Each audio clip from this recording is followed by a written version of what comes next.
Vous écoutez Les Chroniques de Chicago, une campagne du jeu de rôle Vampire la Mascarade, 5e édition.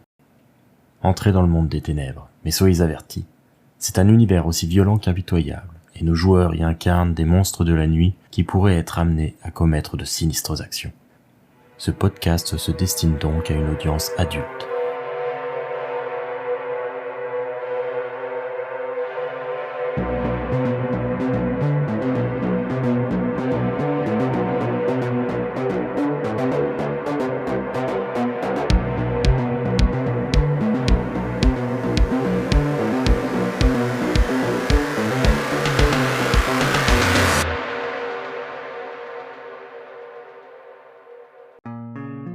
Christopher a été convoqué. Une réunion de crise du clan Ventroux est appelée, ce qui n'avait pas eu lieu depuis des années.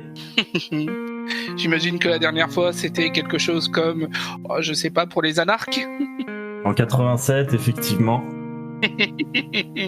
C'est dans la Prudential Tower, en plein centre de Chicago, que tous sont assemblés. Les derniers étages de ce gratte-ciel accueillent l'un des appartements personnels du prince et un lieu de pouvoir où ne sont conviés que ceux de son clan et ses plus fidèles alliés. On dit que des orgies sanglantes ont lieu régulièrement dans ces murs et que justement, comme on disait, c'est le lieu où Lodin a lancé la purge des anarques de 87. Une salle de réunion au mobilier et à la décoration tout en bois rare accueille cette petite foule.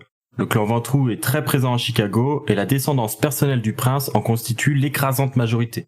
Après sa prise de pouvoir, Lodin a bien pris soin d'étendre son empire sur l'ensemble de la société mortelle au travers de ses enfants et de ses petits-enfants.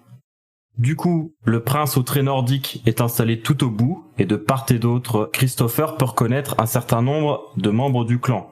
Il a été présenté à la plupart d'entre eux, il a pu s'entretenir avec certains, d'autres sont presque inconnus, car il faut s'imaginer que la plupart des vampires d'une ville ne se réunissent pas très souvent, ils vivent leur vie dans leur coin, ils mènent leurs affaires, et c'est assez courant que des descendants d'une même cité ne se rencontrent pas pendant des années, voire des décennies.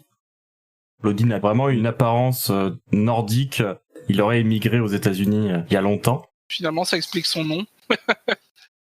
À part lui, on peut voir Edgar Drumont, un homme assez fort qui est connu pour être le maître des chemins de fer. Il a une allure un peu bonhomme et c'est quelqu'un qu'on ne prend pas forcément au sérieux, mais même si son influence a été considérablement réduite maintenant à l'âge des avions et des vols à bas prix, ça reste quelqu'un sur qui il faut compter. Les chemins de fer, c'est quand même un domaine important. Alors, il aurait juste pu se mettre à la page.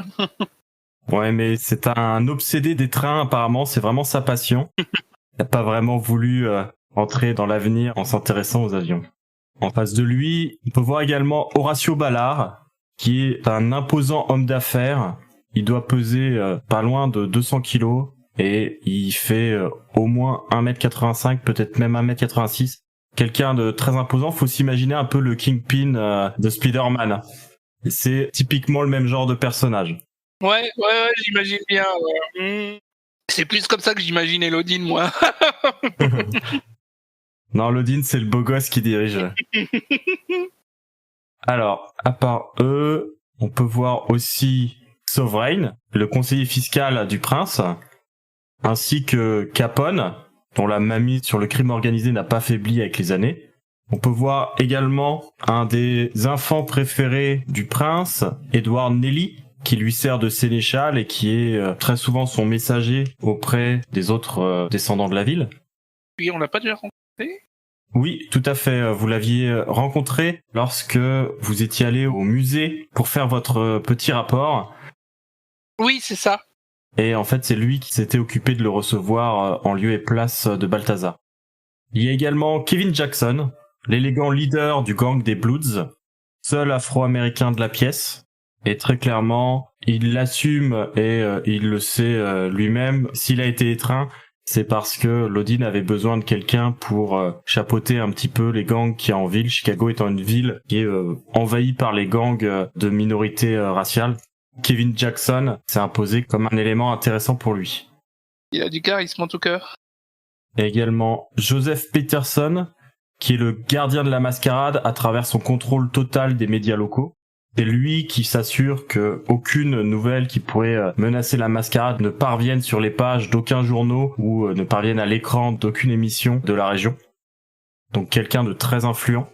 Et parmi ce petit groupe de personnages influents, il y a également Brennan Thornhill, qui est un narcotrafiquant colombien à qui l'on doit la création du Succubus Club. Je vois. Lui, c'est plutôt le genre beau gosse, beau costume, allure un petit peu soignée. Oula oui, effectivement. En bout de table, on peut voir d'autres figures qui sont moins éminentes. Par exemple, Lawrence Ballard, qui est l'enfant de son propre grand-père et qui est, pour ainsi dire, l'avocat de la cour. Il y a également Jacob Schumpeter, qui est le seul enfant de Lodin qui n'ait pas sa place dans les instances décisionnaires. A priori, il est mal vu par ses pairs et on ne le considère pas comme quelqu'un d'aussi grande importance. On peut voir également Walter Nash, le maître des pompiers, dont les frasques ont causé une déchéance progressive également. Donc quelqu'un qui a du pouvoir en ville parce qu'il dirige toutes les casernes de pompiers et qu'il a tous les capitaines sous sa coupe. Mais par contre, il est connu justement pour faire des petits débordements et pas être quelqu'un de très fiable. Du coup, ça a quand même pas mal nui à sa réputation et à ses aspirations de grandeur. Lorraine Matthews, la plus récente des infantes du prince, est une belle jeune femme, la seule femme d'ailleurs présente ce soir. Quelqu'un de plutôt renfermé et qui se tient d'habitude plutôt à l'écart de ce genre d'affaires. Elle est là probablement pour faire plaisir à son prince et montrer qu'il y a un front uni dans les problèmes actuels, mais c'est quelqu'un qui est pas très impliqué dans la politique des descendants. Je vois. Et finalement, tout au bout de cette table de réunion, on peut trouver bien sûr Christopher. Il y a d'autres places qui sont libres et on peut imaginer que il y a d'autres personnes qui auraient dû être là, notamment les enfants de Capone, Gogan et Shukluk, ainsi que quelques figures marginales du clan. Par exemple, Naomi Stewart, qui est une ventrue qui ne fait pas partie de la lignée de Lodin, et Bobby Weatherbottom, qui est un enfant de Lodin qui est un peu en marge vraiment du clan et qui assiste à peu de ces réunions. Ok. Une fois que tout le monde est installé, c'est Lodin qui prend la parole le premier, comme il se doit. Évidemment. Chère famille, ce n'est pas de gaieté de cœur que je nous réunis ce soir. Des événements gravissimes me contraignent à vous avertir et à vous appeler à l'action. Hier soir, 2 des nôtres ont été attaqués dans leurs refuges respectifs par une force inconnue. Les bâtiments ont été incendiés et ce n'est que la réactivité de Monsieur Nash et de ses hommes qui a pu permettre aux nôtres de s'en sortir. Il pointe alors Capone d'une main. Comme certains l'auront sûrement deviné, nos 2 blessés sont Shukluk et Monsieur Gogan, les enfants de Monsieur Capone.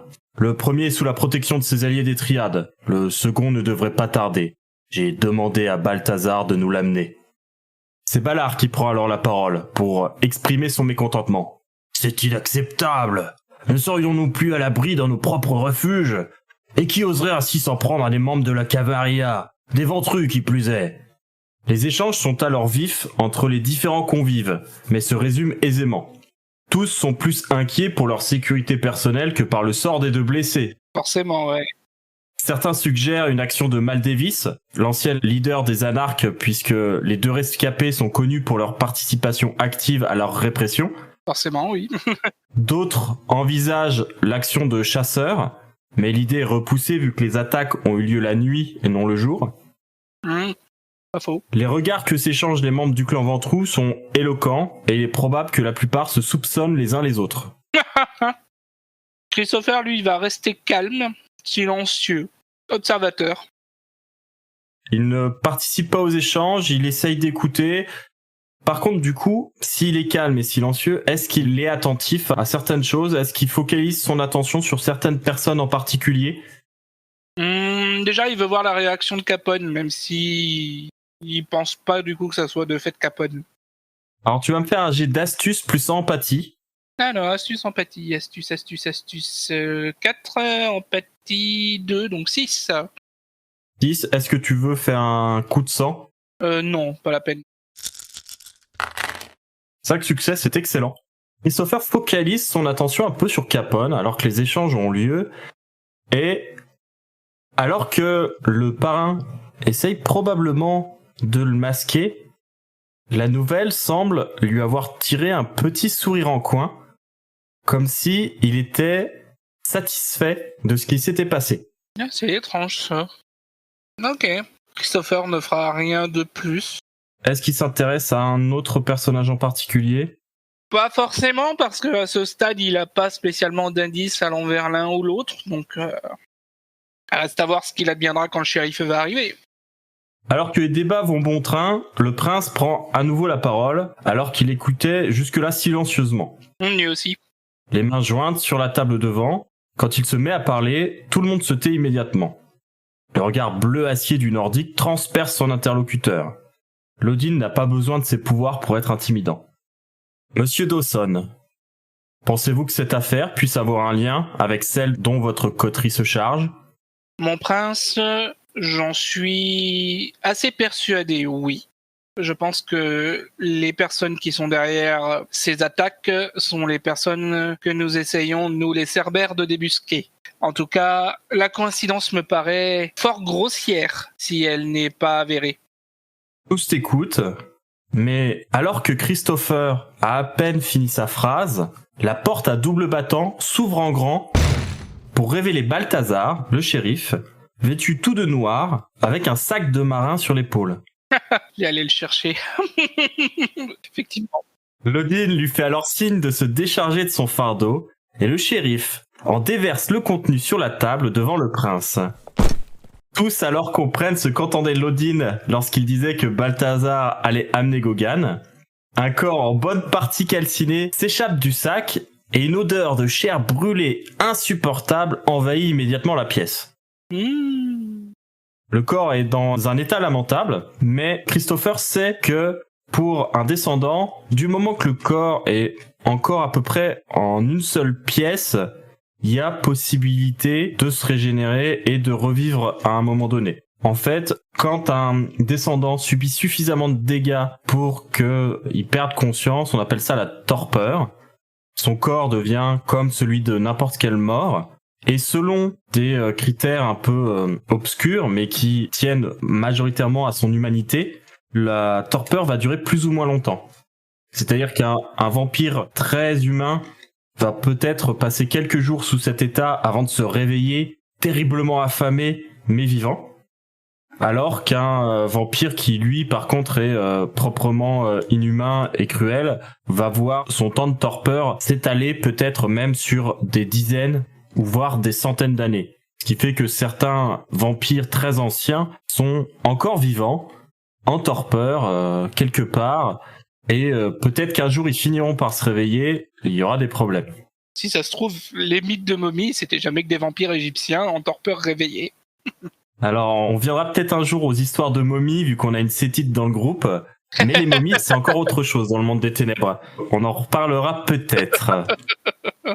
Lodin s'est levé de sa chaise et a fait signe à Balthazar de maintenir le corps en place. Le prince se mord le bout de l'index et il fait tomber quelques épaisses gouttes de sa puissante vitae dans la gueule ouverte du corps en torpeur. Quel honneur! Presque immédiatement, le corps s'agite brutalement. Mais la force surhumaine du shérif suffit à le forcer à l'immobilisme. Contre toute attente, Gogan, qui est méconnaissable, ouvre les yeux et agite sa mâchoire comme pour capter un peu plus du sang qui lui manque. Lodin lui fait couler quelques gouttes supplémentaires dans la gorge avant d'intimer laconiquement « Qui ?» Une voix caverneuse, rocailleuse, abîmée par les brûlures que le corps a subies, répond en tout sautant « Sweetie Pepper ». Sweetie Pepper, sous ce surnom naïf, se cache l'un des anarques les plus forcenés de la région de Chicago. Il est connu pour ses attaques violentes et les cadavres de mortels comme de descendants qu'il laisse dans son sillage. Christopher en a déjà entendu parler, car il fait partie des rares encore sur la liste des personnes recherchées par le prince, avec Mal Davis, la chétif qui avait mené les anarques pendant plusieurs décennies. Ok. Sweetie Pepper. Du coup, par la suite, il est décidé que Gogan serait pris en charge par son sire, qui se chargerait de le remettre sur pied. Chukluk, apparemment, est moins blessé, Du coup, il reste avec ses propres alliés le temps de se remettre sur pied. Il est très vite décidé de faire passer le message dans les journaux qu'il s'agit d'incidents domestiques totalement isolés. Mhm. Donc des incendies domestiques comme ça peut arriver dans n'importe quelle ville. Et par contre, on demande à tous, notamment à Christopher, de s'engager dans la chasse et de régler cette affaire.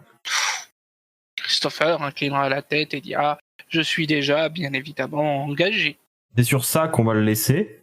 Il va retrouver du coup le reste de sa coterie et on entamera notre second acte. »